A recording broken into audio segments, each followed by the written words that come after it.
its inception, the center began sponsoring a series of lectures given annually called the Landau lectures.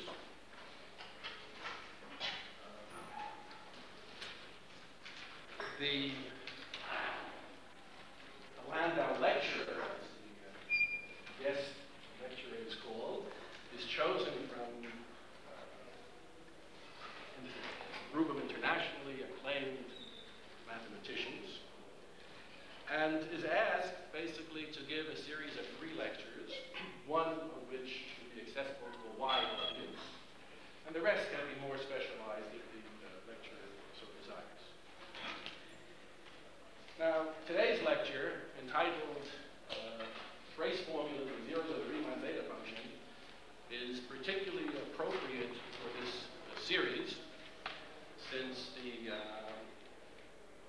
Edmund Landau, the first professor of mathematics at the Hebrew University, and whose name our center honors, and lectures are named after Edmund Landau as well, was of course very much interested in number theory in general, and in fact in this particular problem about zeros of the Riemann zeta function in particular.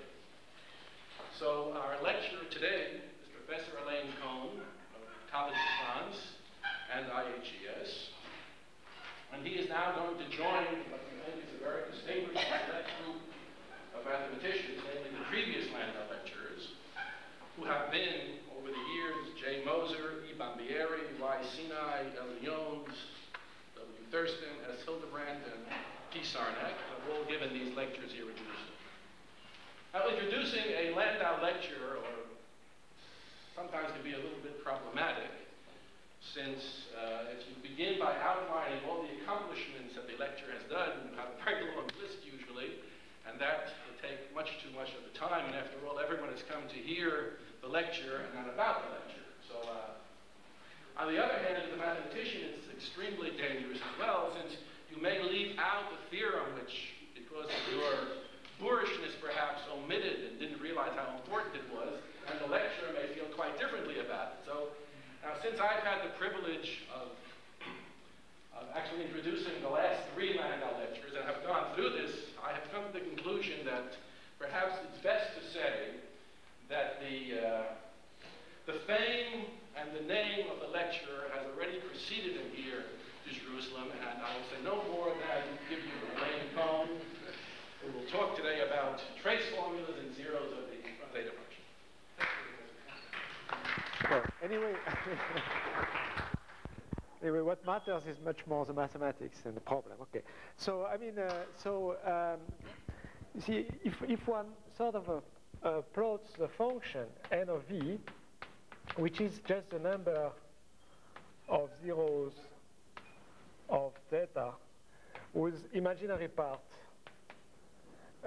lies in the interval, let us say 0, E, where E is a positive real number, then, I mean, the type of graph that one finds, of course, I mean, this is a step function, okay? And so it jumps by 1 whenever you cross the imaginary part of a 0. So, I mean, it begins jumping like at 14 something, and so on. And, I mean, it is very well approximated by nice curve, which was, of course, found by Riemann. Namely, this function n of v can be written as a sum of a smooth part, which would be denoted by n of v between brackets, plus an oscillating part. And the smooth part can be expanded. I mean, the smooth part just comes from the gamma factor in the functional equation. It can be expanded, and it's given by e over 2 pi times log of e over 2 pi minus 1 plus 7 over 8 plus a little o of 1. There is no mystery in this formula. It just comes from Stirling's formula. Okay, so it's sort of clear. Now, the oscillatory part has also an expression, and it's given by 1 over pi times the imaginary part of the log of zeta of 1/2 plus IE. For that, you have to assume that, okay, I mean, E is not the imaginary part of a 0, And the branch of the log is the one that comes from straight line joining to plus infinity, where you take the log to be 0 at plus infinity. Okay, so I mean, that part, of course, accounts for the fluctuations. And when you plot it, I mean, it really looks like a very oscillatory function whose average over any interval of reasonable size is 0. Okay, now, so that part is perfectly understood. And if you want to eliminate, in trying to understand how the zeros are distributed, if you want to eliminate that curve, what you do is you replace the imaginary part of 0. So you replace, if you want, the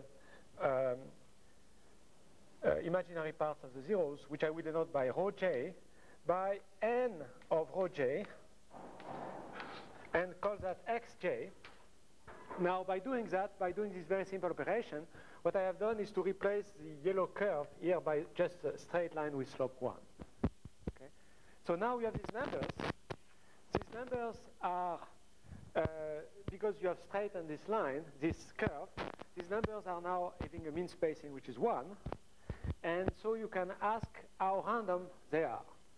So at first, when you see numbers like this, I mean, the first idea would be that they are random numbers in the sense of Poisson distribution. And so just random. And in fact, I mean, both experimentally, if you want, by Andrew O'Driscoll, and theoretically by Hugh Montgomery, it was found that this is not at all what happens.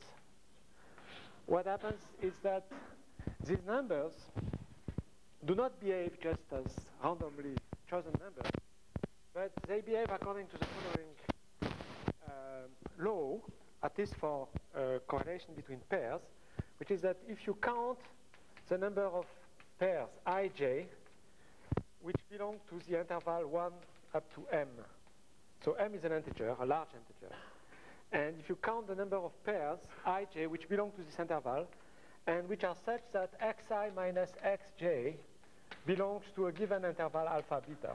Let us say alpha and beta are positive real numbers. Now the behavior of this thing turns out to be, it's proportional to m when m goes to infinity. So it behaves like m times a constant, and this constant turns out to be the integral from alpha to beta of 1 minus sine pi u over pi u square times du. Okay, I mean, this is not proved. What Hugh Montgomery proved is that, I mean, if you take test functions instead of just an interval like this, and you assume that the Fourier transform of the test function has support in the interval minus 1, 1, then the law actually holds. But it's not proven, but it is checked numerically to a very large degree of precision. Now, they would be independent if there was not this factor sine of pi u over pi u square. Okay. This factor, what it does, it introduces, because it's equal to 1 for u equals 0, it introduces very strong repulsion between nearby zeros.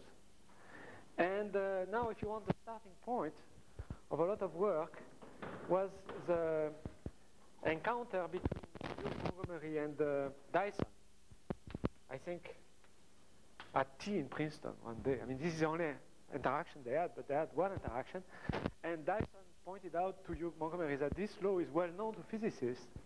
In fact, it's exactly the law for the distribution of eigenvalues of a random Hermitian matrix. In other words, if you take very large n and take Mn of C, so n by n matrices, take the self-adjoint part, endow this with a probability measure, which is given by the Gaussian distribution, and by exponential of minus the trace of a square times dA, where dA is the additive R measure, and you normalize suitably.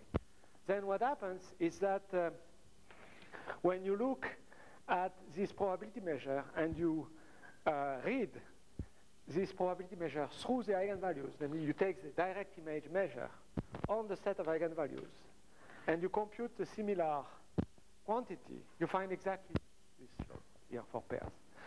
So this is a very strong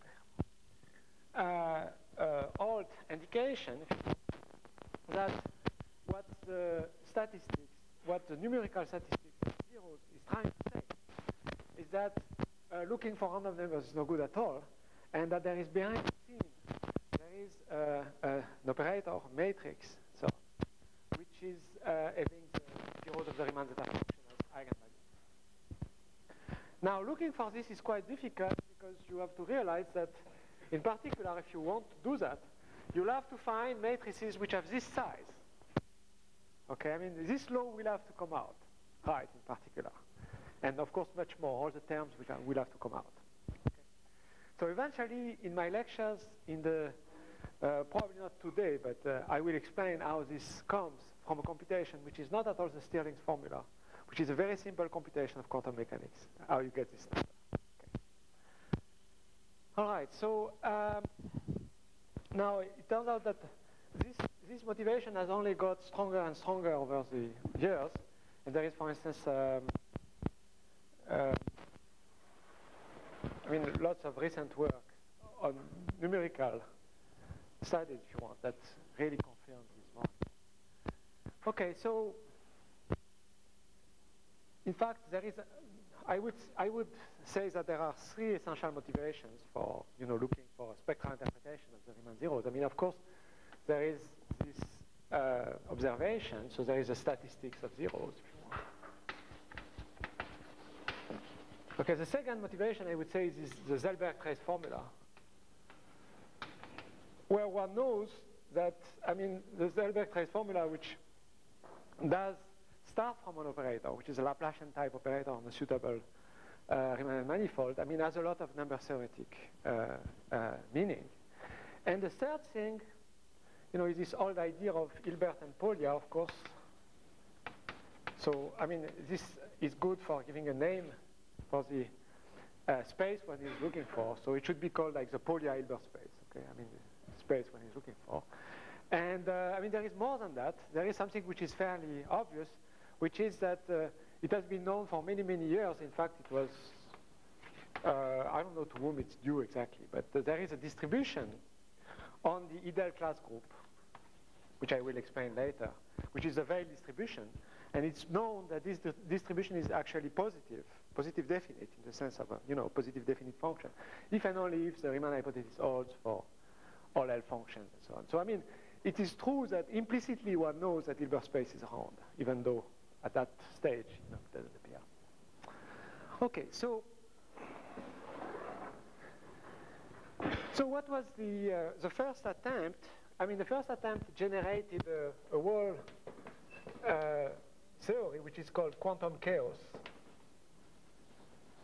And I mean, the idea there was the following. The idea was that in order to obtain such a spectral interpretation, you start from nowhere, of course, you just have the Riemann zeta function and so on. You have to have a way to get all the Hilbert spaces and operators naturally. And I mean, the idea of quantum chaos is that there is a natural construction of Hilbert space and operators, which is, if you want, you start with a classical mechanical system. So this classical system is, say, given by some space, X, and by a flow. Now, let me call this flow F sub t or something like that. And this flow, in general, will come from an Hamiltonian function. Okay, so the space will be, say, a symplectic space, and the flow will be obtained from a certain function, which is the Hamiltonian. Now, there is some sort of a little bit mysterious procedure, which is called quantization, but okay, which we understand in many ways. And from that procedure, one should get a Hilbert space together with an Hamiltonian in this Hilbert space. And what one knows is that, I mean, one can get a lot of information about this operator, this Hamiltonian, just by actually applying all the semi-classical procedure, namely all the semi-classical approximation.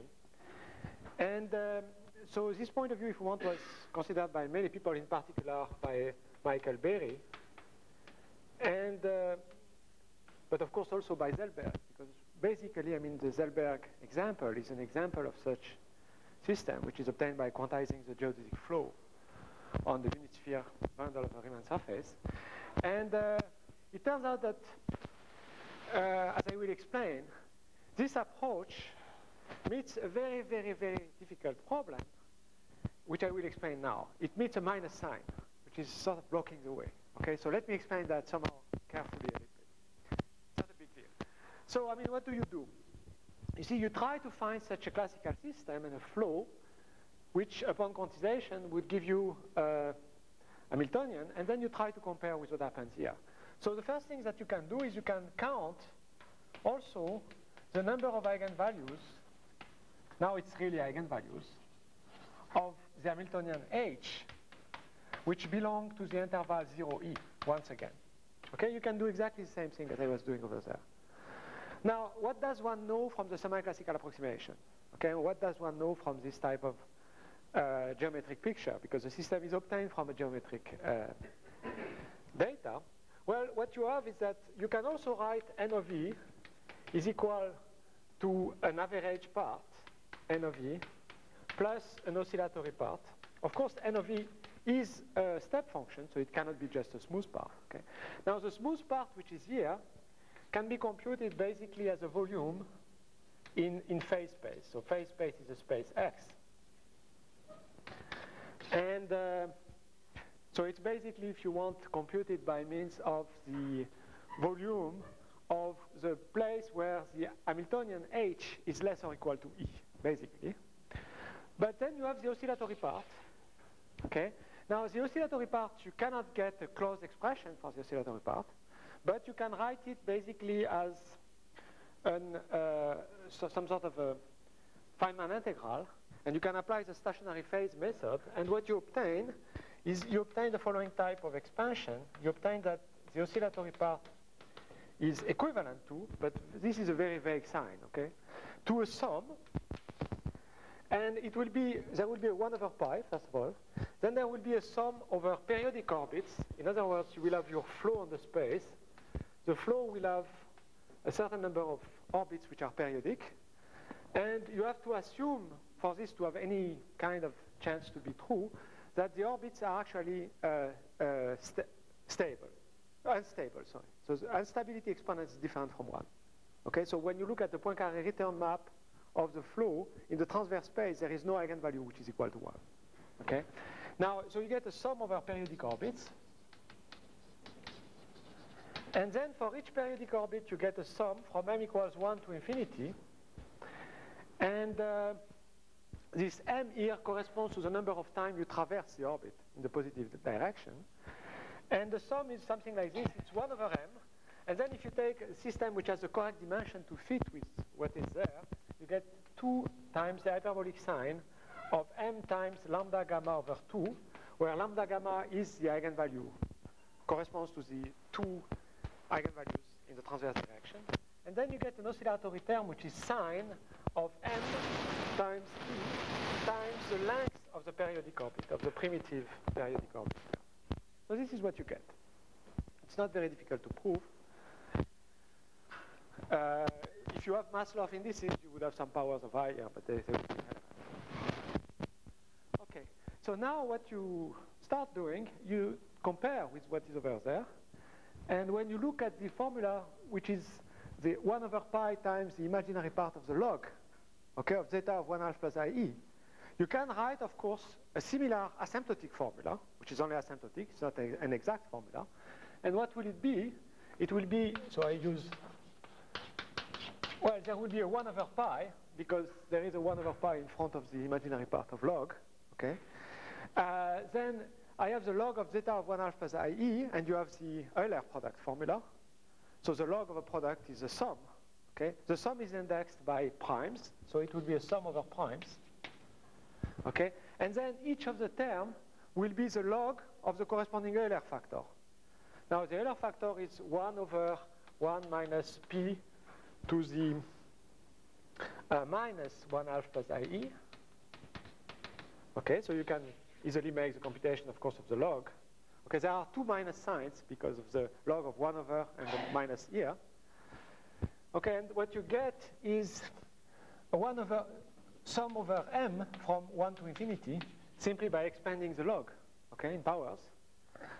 Then you get 1 over m, 1 over p to the m over 2, and then sine of m times e times log p. Okay?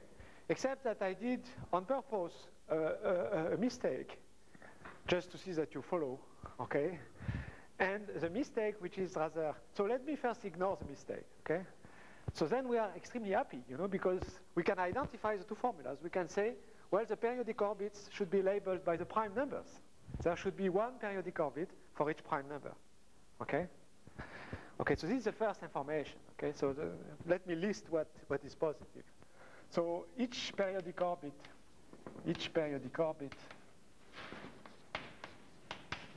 of this hypothetical flow corresponds to a prime. Okay. Now the second, so this is like the first fact. The second fact that seems to emerge from this is that if you want the length of the corresponding periodic orbit should be log p. Okay, so I mean the length of the orbit should go bigger and bigger. And the length, so if you want the period of like gamma sub p if you want, should be equal to log p. And similarly, the instability exponent lambda p should also be equal to log p. I mean, this is not really correct because it's not true that if I take 2 times the hyperbolic sine of m times log p over 2, okay, it's equal to p to the m over 2, but it doesn't, it's not too bad. However,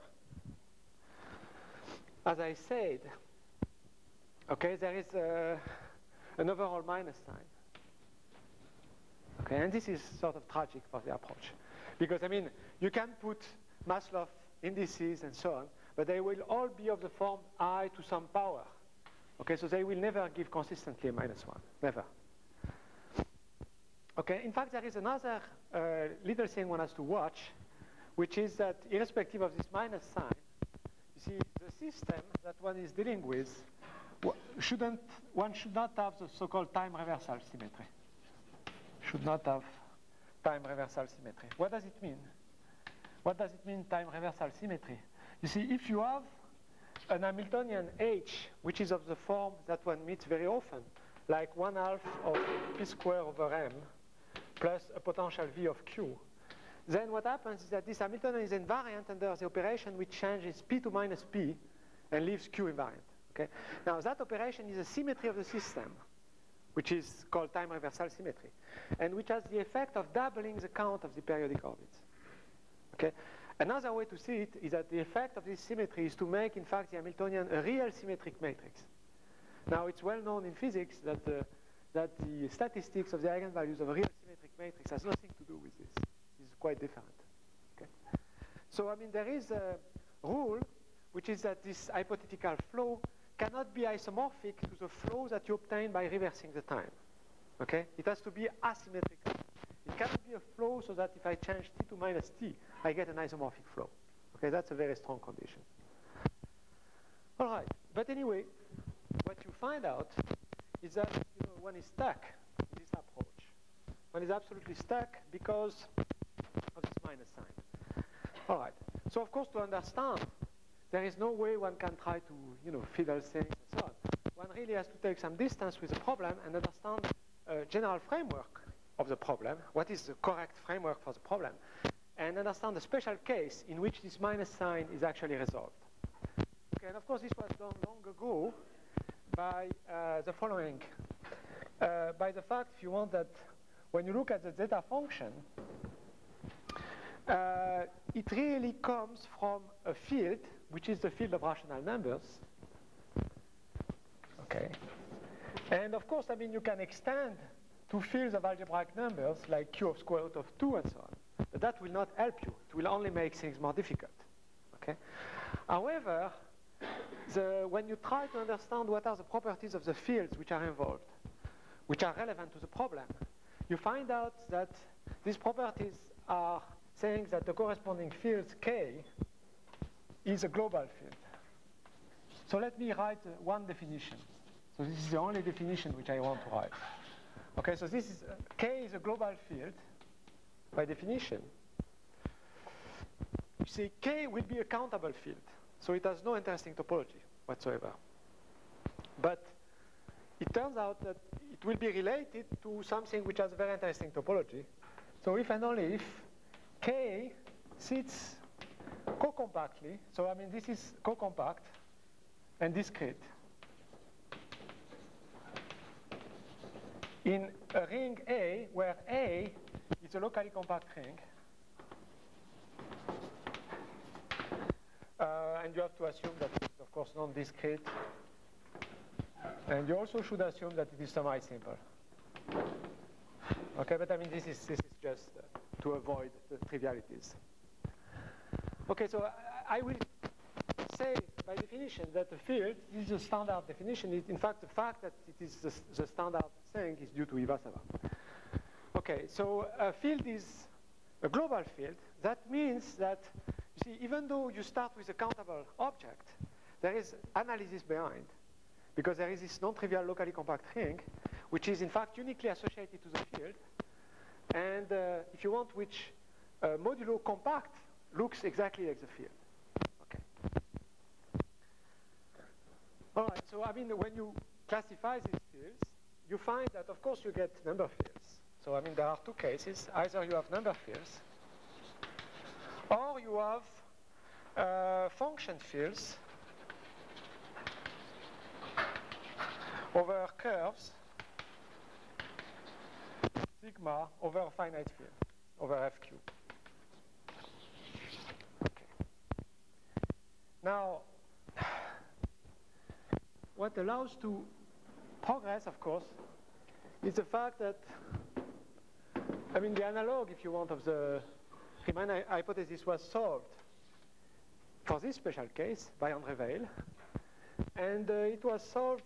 So if you want, I mean, if you look at global fields, either you have non-zero characteristic, and then you are in this geometric situation here, or you are in zero characteristic, and of course this is where the real problem is. But somehow you can take advantage of this special case and try to understand what happens. Now what André Weil did was to basically use a dictionary which, if you want, transforms the function theoretic properties of zeta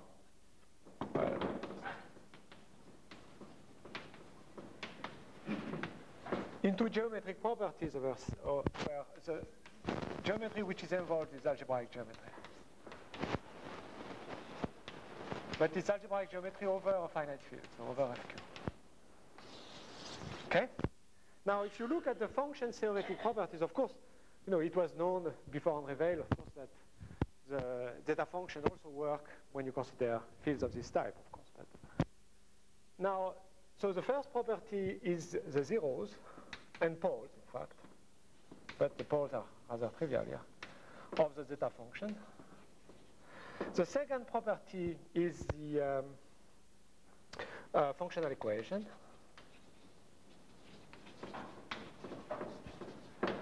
Okay, the third property is what are called the explicit formulas.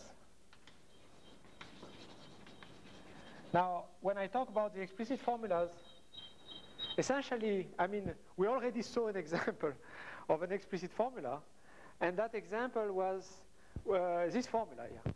You see, because this formula relates something which has to do with the zeros, namely this oscillatory part, with something which has to do with the primes. Okay, so that's typical. And finally, there is the Riemann hypothesis. So now, the geometric translation for this, for the zeros and the poles, is in fact the eigenvalues, so it is a spectral interpretation, of course, eigenvalues of a certain transformation, which is called the Frobenius, and which is acting on a cohomology which is called L-adic cohomology, and et al. With coefficients, unfortunately not in complex numbers, but with coefficients in any periodic number field, okay, where the L here is different from the characteristic that you are considering. Okay, so this is the interpretation for the zeros. The functional equation is just a Poincaré duality in this cohomology. The explicit formulas are the Lefschetz formula, applied to the Frobenius. And the Riemann hypothesis, well, there are several ways to put it, but I would say it's really the Riemann-Roch theorem on the square of the curve. Okay, I mean, you can formulate it in different ways, but that's really the way to think about it. Okay. Now, if you want, this gives you an immediate explanation of why one meets this problem with the minus sign. Okay, and what is the origin of the minus sign here? And the explanation is the following. The explanation is that, you see, this was a type of explicit formula. Now, when you write the explicit formula in general, it will be a Lefschetz formula, I mean, for this special case, which is geometric. And in fact, it will tell you the following, that you count the number of fixed points of the Frobenius, which is some transformation phi. And what you find is that this is equal to the trace of the action of phi on the zero cohomology minus the trace of the action of phi star, if you want, on H1 plus the trace of phi star acting on H2. Okay. Now, if you stare a little bit at this formula, what you find out is that, you see, this space H0, because one is dealing with a curve, so it's really, you know, like a two-dimensional object. This is one-dimensional. So this is very trivial. This H2 is also one-dimensional. It's very trivial also. They correspond to the poles, if you want. And the only non-trivial part is the part which corresponds to H1. So it's really this thing. It is really that space which has interesting stuff in it, okay, and which provides you the zeros, of course, of the function. Now, however, you see that in the formula it's preceded by a minus sign. Okay. So this minus sign is really there, and there are two ways to think about it, intuitively, if you want. The first way, which is rather simple-minded, is to say that this minus sign is there because the interpretation has to be cohomological. Okay? And if you want to have a model for that, I can give you a very simple toy model, if you want, of a cohomological interpretation, namely what we look for, namely this Pauli-Hilbert space.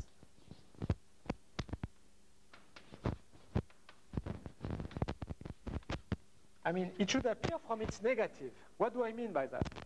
I mean that, in fact, it should appear in some exact sequence where you have some space H0, some space H1, and H here. Okay, so it should appear, if you want, you can say as a co-kernel of a map, or it should appear as a third term of an exact sequence. Now, there is another way to say it, which I prefer, in a way. Okay, I mean, we shall see that that way works perfectly, but there is a sort of intuitive way which I think is better, which is the following, which is coming from physics. You see, when you look at spectra, okay, in physics, what you find is that there are two kinds of spectra.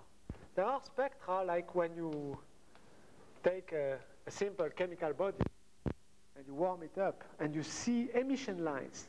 Namely, you see bright white lines on a dark background. Okay? And there are other spectra. For instance, if you look at the light coming from the sun, okay, you'll find a quite different type of spectrum.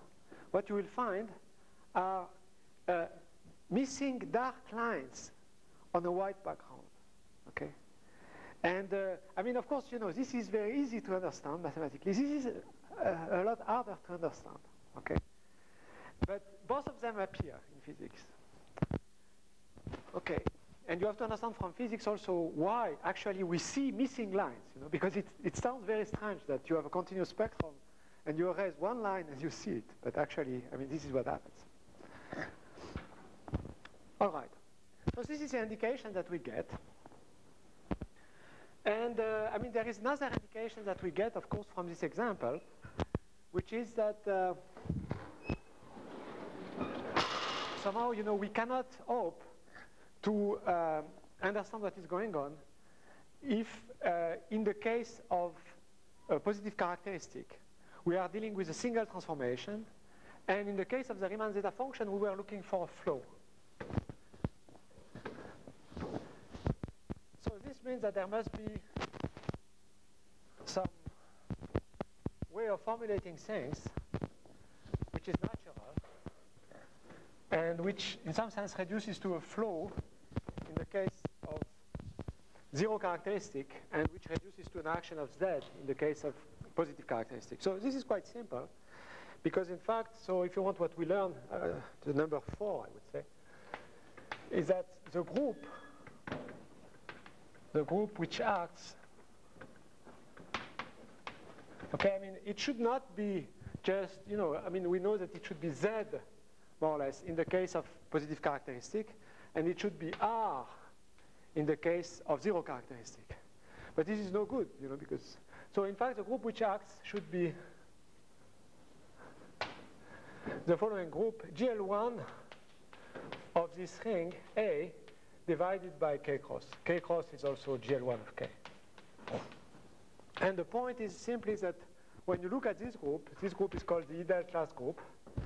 So GL1 of A is just what are called ideals, okay? And this is just dividing them by K cross, which is an equivalence relation, which gives you this locally compact group. And this group CK turns out to be always naturally mapping to R plus star, okay, by a map which is a module. And which is simply obtained from the action of GL1 of A on A by translation. A as an R measure, and the module is just defined by D of Jx is equal to modulus of J times dx, where dx is the additive R measure.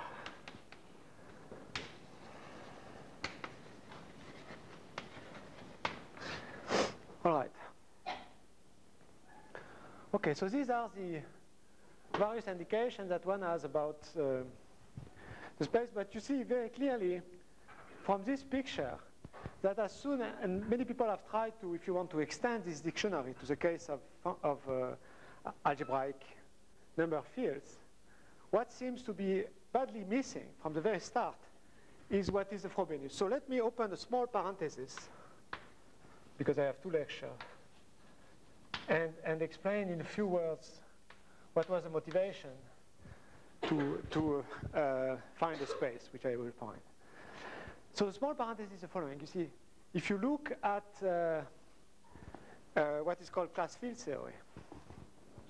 So class field theory is the understanding of, let us say, abelian class field theory, if you want, of abelian extensions of a field K. Now, if you look at the local situation, so by local situation, I mean that now you don't take a global field, but you take a locally compact field. Now, if you look at this local situation, what you find is that there are 2 kinds of local fields, of locally compact fields. They are all known, okay? There are the fields which are periodic numbers, finite algebraic extensions. There are the fields of functions over a finite fields, okay? Rational functions, I mean the formal power series. And these are the non-Archimedean cases. And then you have only 2 fields which are R and C. Okay. Now, when you consider the non-Archimedean situation, it turns out that there is a beautiful theory, okay, of local class field theory. And that theory essentially tells you that,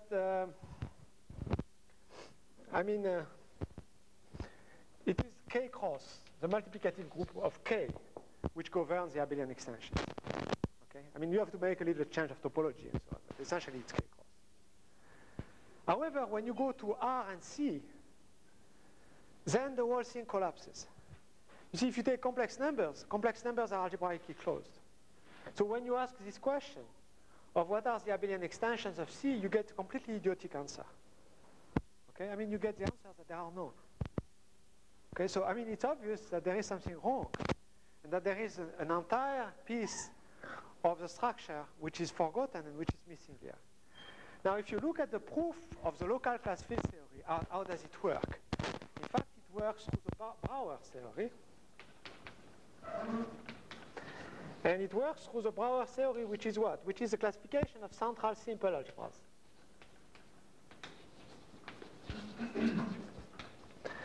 In other words, what is behind the scene here is that when you have a field which is algebraically closed, Okay, if you look at, if you want basically irreducible representations, the commutant of an irreducible representation is always a scalar field.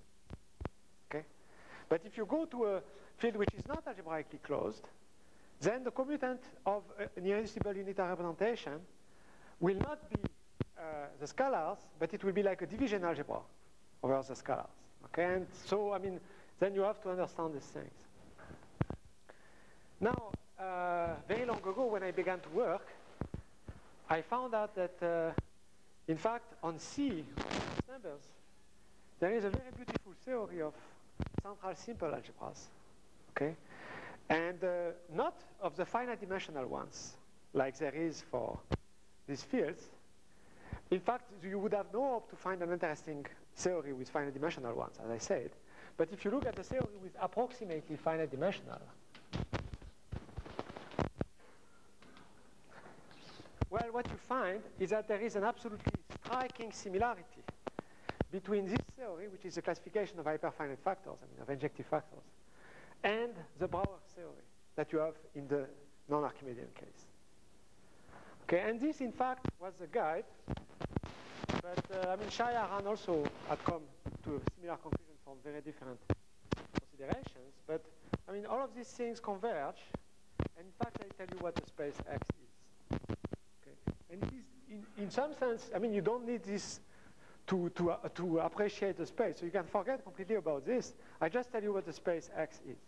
So in fact, X is a space of Adel classes, namely it is a quotient of Adels by GL1 of K. Of course, GL1 of K is just K cross, as I said. Okay. Now, the reason why you obtain from type 3, let me just say it for experts in 2 words, okay? The reason why you obtain from type 3 is that, well, there is a very canonical type 3 factors which appears, and then when you write its decomposition by type 2 cross an action of R plus star, you find that the type 2 corresponds to this space X. And then you have, and the R plus star corresponds to the action of the Frobenius. I mean, this is what really should be the problem. Okay, so, but you can forget about that. There is a very natural space on which the group CK is acting. That space cannot be simpler. I told you the definition of a global field. Okay, this is the only definition I wanted to write down. A global field is a field which provides you with A. Okay? Now, I told you what was the group to act.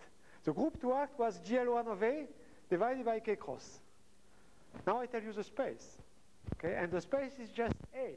Of course, GL1 of A acts on A, you know, by in the obvious way. So the space cannot be simpler. Let's check now. You can check for yourself. It's not very difficult. You can compute the periodic orbits. They are labeled not by the primes, but by the so-called places of the field. Okay? And you can compute their lengths, and you find it's correct. It will be corresponding to the log P. And also, and we had computed this with Jean-Benoît Bost, in fact, you can prove that this flow, I mean, it's not a flow, it's an action of a group, which is essentially R plus R. But this flow is not isomorphic to the time reverse flow. How do you prove that? You prove that by classifying Gibbs measures. You see, I mean, when you have this kind of flow, you can classify the measures which have some homogeneity. And you find out that only for positive homogeneity you will have such a measure, and you won't have for negative. Now, if it was time reversal symmetric, of course, the situation would be symmetric. So you know from the very start, and we knew that for some time, you know from the very start that you are on the right track, at least from this list of motivations. But of course, you know, this is infinitely far from knowing that there is a relation even with the zeros of the Riemann zeta function or L functions and so on. Okay, so what I will do, I will write the first theorem. And this was the situation like essentially like years ago. And I will explain how this situation has been very much improved. But to the point now that one has a complete, one can complete this dictionary. So if you want the dictionary which I have written here, I will write a third column, okay, and I will fill in every item in the third column. Okay, so let me begin by writing the first theorem, which is very simple. and which shows you that just out of this geometric space, I mean, one can see the zeros to appear.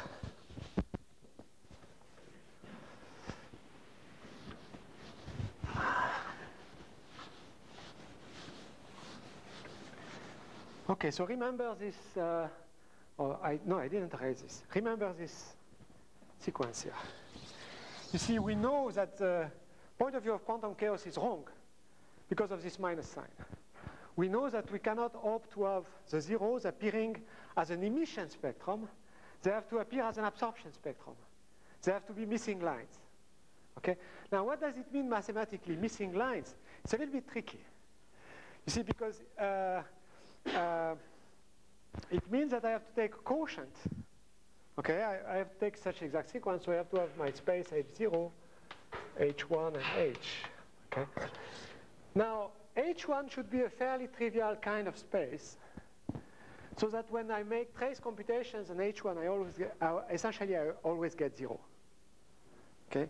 Now, if this is the case, what you see is that when you compute the trace on H0, you get the opposite of what you get here. Okay, just by the fact that the trace add. Okay, when you have an exact sequence like here. Okay, so in fact, H1 will just be L2. It will just be the regular representation. Okay? So the regular representation, when you look at the corresponding spectrum, is just white light.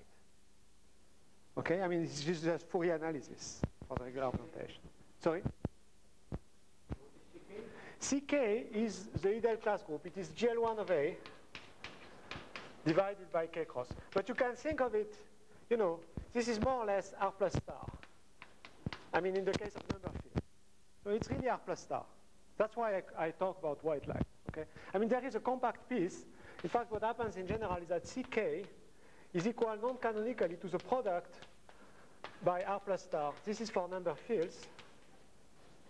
Okay, and for the other field, CK is equal to a compact cross Z. This is for positive characteristic. Okay? Fine.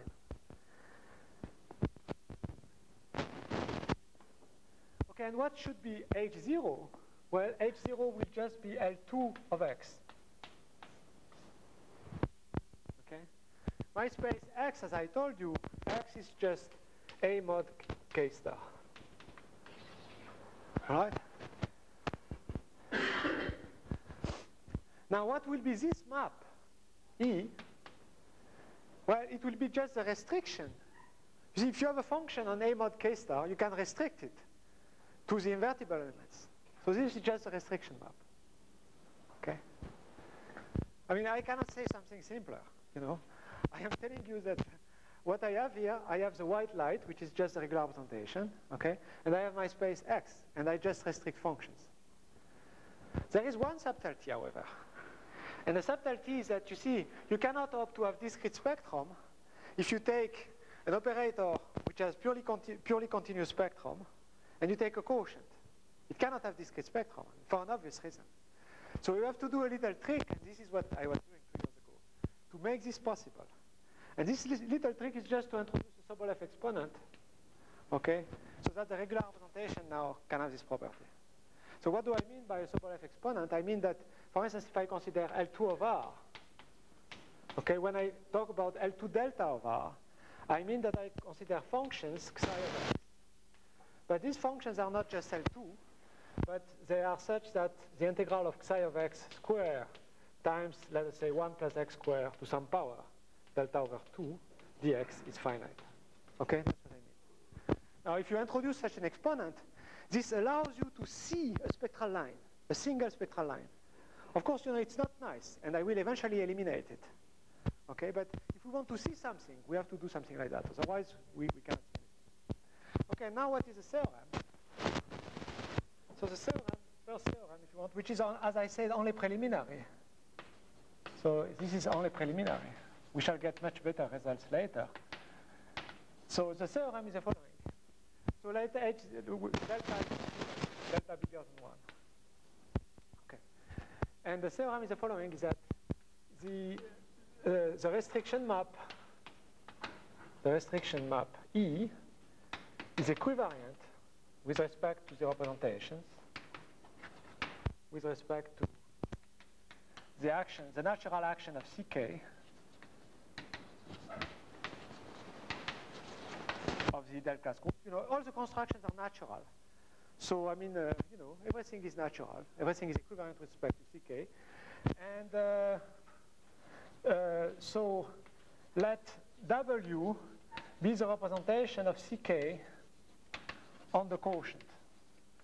You cannot take the orthogonal of this Sobolev exponent. You know, you have to take the quotient on H1 mod H0.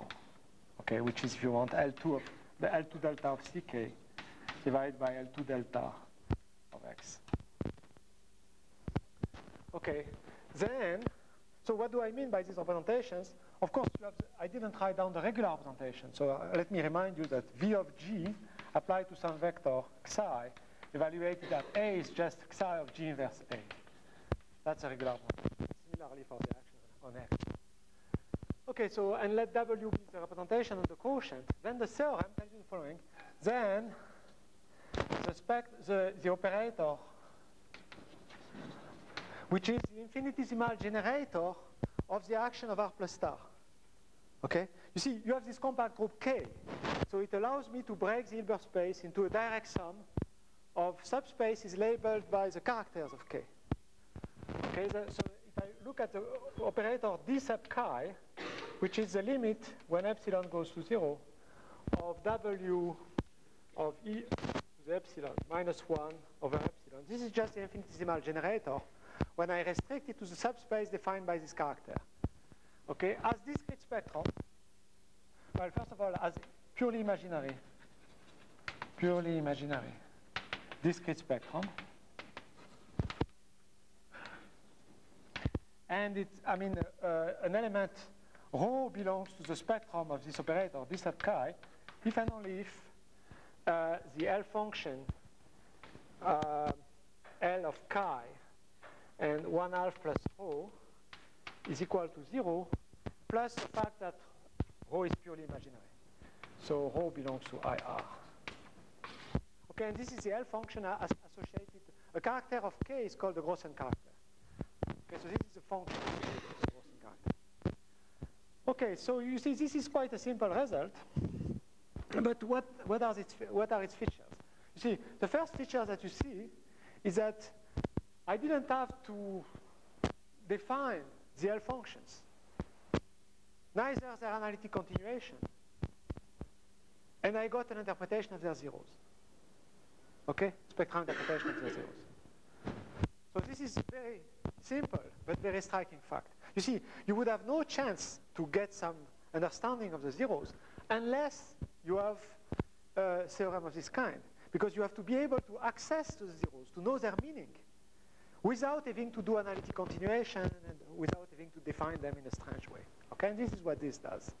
Of course, you can say this is basically a corollary. I mean, it's a pity that Tate didn't put it in his thesis in many ways, if you want. I mean, it's not difficult to prove this theorem. I mean, it requires a little bit of skill, but it's not really difficult to prove.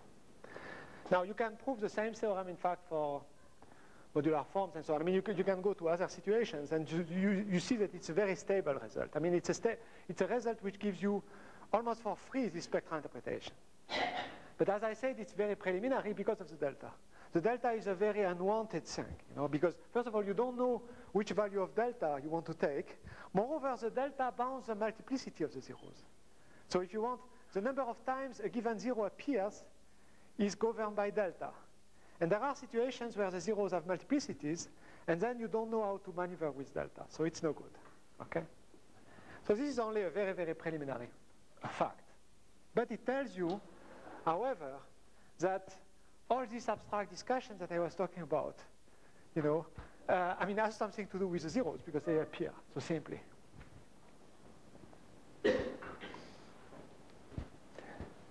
Okay, so now if you want, we can begin, but only begin to fill up the third column, I don't know how to proceed. Yes, I will do it like this. Okay, so we can begin if you want to fill in the dictionary. All right, and so, I mean, this space, of course, is very tricky, this space X, which is A mod K cross. And in fact, it was arrived at from a non-commutative algebra. So in fact, I mean, the geometry which is underlying this is very related. I mean, it might be it's a variant of non-commutative geometry. One should never be dogmatic. But I mean, this space is not the type of space, you know, it's a very tricky space. You have to understand that when you do the cross product of A by the action of K cross, you get a type 2 infinity factor. Okay, so I mean, it's a very tricky space. All right, so now the zeros and poles, they do appear just by looking at the action of the Del class group CK on L2 of X. Okay, and here I won't put the delta because eventually we shall show how this delta disappears. Okay, now it's a very easy thing and amusing thing, and I won't do it, to understand what is a functional equation and to understand that it is exactly the analog of the star operation, yeah? And that, you see, because the model you should keep in mind for H0 and H1 when you have a Riemann surface. You see, for a Riemann surface, H0, it should be the space of even dimensional forms which are orthogonal to harmonic forms. Okay? So this space would comprise 0 forms and 2 forms, which are orthogonal to harmonic forms. It's a codimension 2 subspace of the space of even forms. H1 is similarly the space of odd forms. Yeah. Okay, and the map here is just the Doran D plus D star adjoint. Okay, and then what you will find is that the space here, of course, is is a one-dimensional cohomology.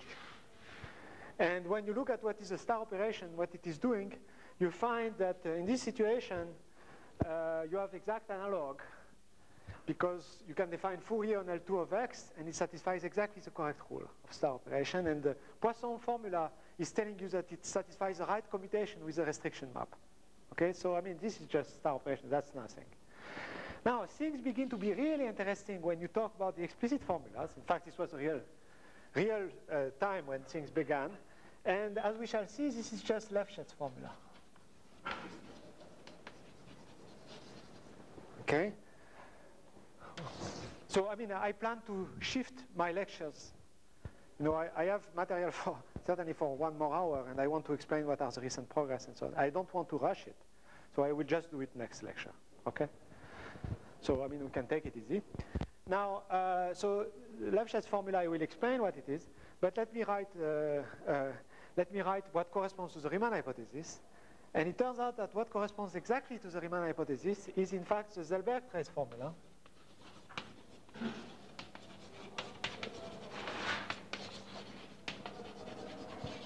I will explain this in detail next time. But I just want to mention one thing at this point, which is that you see what one will do, one will not put the delta. Delta is no good. What one will do, exactly as in Zellberg, namely one will introduce a cutoff, as in the case of Zellberg. And this cutoff will be introduced by some projection, R lambda, or Q lambda rather. Okay, and what will happen then is the following, is that exactly as in the Zellberg trace formula, one will have to compute trace of Q lambda times the representation. Okay, and one will get an expression which is of the form, as in Zellberg, 2h of 1 times log lambda, where h is a test function, and then plus a sum of terms. And these terms are exactly the terms which enter in the Weil explicit formulas. So h of u inverse over 1 minus u b star u, with very specific finite values, which are related to Schei's old paper. But I mean, which in fact give you, the whole point is that this formula gives you exactly the Weil formula, the Weil explicit formula, but you have this additional term here. Okay. Now, the argument which is proved is that if you have this formula plus little of 1, then the Riemann hypothesis holds for all L functions, and it is proved by proving an inequality of projections and proving the positivity of the Weil distribution, actually. Okay. So what we shall see is that the problem, if you want, of proving the analog of the Riemann hypothesis for all L functions is now reduced not to prove positivity, which is impossible, but to prove inequality. You see, I mean, proving the positivity of a quadratic form, it's an ordeal. I mean, it's something. But here what we shall find out is that eventually we shall have expressed this distribution, the Weil distribution, by means of operator quantities. And we shall prove that these operator quantities are actually positive definite. Okay? So what is missing is to justify the analog of the Zellberg trace formula, namely that this formula is correct. But this actually can be done in the approximate model when you take only finitely many places and so on. So it is certainly true. In fact, it's equivalent. I mean, it's not difficult to prove the converse. So, I mean, if you want, what it does really is to transfer the problem, which initially was a problem of positivity, to a problem of, which is in complete and perfect analogy with the case of the Zellberg trace formula. Now, the interest, if you want, of course, there are thousands of equivalence formulations of the Riemann hypothesis. This is not at all the point. The point is that, you know, we should take example on what André Weil did. And the beauty of what André Weil did is based on the fact that there is a geometric framework which allows to think. I mean, you are not stuck just with a function, which is almost nothing. But you have a geometrical framework which allows you to apply geometric intuition, to take examples, and so on and so forth. Now, it turns out that the geometry which is involved here is, of course, very much less developed than algebraic geometry, much, much less. But, I mean, all the computations, all the examples show that there is something there. And show, if you want, that basically I can say it in one word, you know, that what is missing really is to justify this Zellberg trace formula, one can, in fact, restrict basically to the Frobenius, to the analog of the Frobenius. There is an analog of the Frobenius. The action, if you want, of the multiplicative group on this is perfectly analogous to the Frobenius. And then it's mainly a problem which is no longer, doesn't seem to be at all impossible, because all the problems of divergence of the trace, all the problem of transversality, as I will explain next time, are not present in this situation. So it seems one is still needing a very basic idea, but if you want the geometric framework, the mystery about the Weil distribution has disappeared completely, because the Weil distribution has been computed. And also, I mean, all the ingredients, you know, like the fact that the explicit formulas appear as the left-shift formula, the star operation, and so on, all of this is present. So that's what I want to explain next time. Okay, I don't want to say too much today. Okay, stop.